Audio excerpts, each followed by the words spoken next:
Je m'appelle Jean-Claude Ménard, voilà, je travaille depuis je ne sais plus combien d'années, au moins 30 ans, avec une géométrie qui s'appelle la géométrie fractale, voilà, qui est une géométrie qui travaille sur comment calculer l'infini et la complexité. Donc mon travail, c'est un travail sur la complexité et c'est comment la rendre visible et lisible surtout, voilà.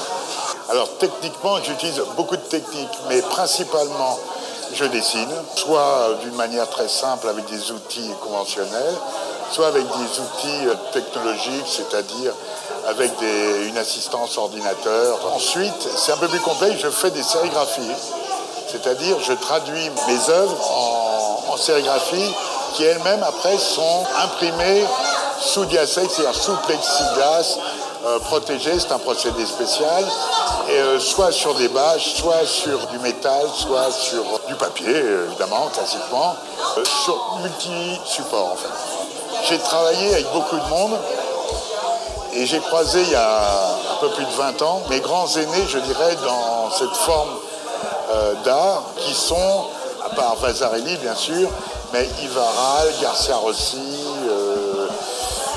Joestin, enfin tous les gens qui ont formé M. Morellet, qui ont constitué le Grave. Leur groupe s'appelait le Grave. Et on avait même demandé dans les années 90, il y a une vingtaine d'années, à M. Morellet de devenir notre parrain pour le groupe des fractalistes qui a été créé donc en 1994, vous voyez. Et donc ils nous ont toujours supportés et on s'est même confronté, enfin on a confronté nos travaux dans plusieurs expositions et plusieurs lieux assez originels et originales. Cette exposition chez Lélia Murdoch, que j'ai rencontrée donc il y a une vingtaine d'années, et c'est la première fois que je travaille en one-man show, en tout cas, avec elle, dans sa galerie. Et donc cette expo elle va durer jusqu'au 17 mai, je crois, vers le 17-20 mai, par là. Je suis très content d'avoir pu mettre dans cette galerie un extrait de ce que j'appelle des demeures fractales. Et vous l'avez filmé tout à l'heure, donc tout le mur fractal que vous avez filmé est comme un extrait de cette conception que j'ai de présenter mes œuvres qui sont dans un univers total et global. Ce qui m'intéresse profondément, c'est de proposer aux spectateurs et au public en général une nouvelle perspective.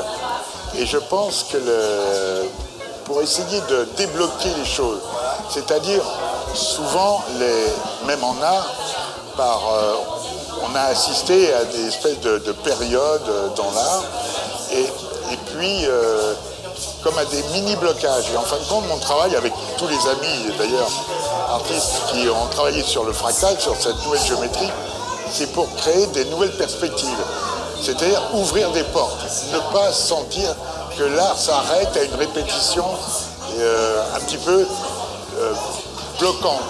Donc c'est proposer des ouvertures, des perspectives nouvelles et toujours renouvelées un peu au public et aux spectateurs et leur donner surtout je dirais des réflexions et des outils pour leur imaginaire.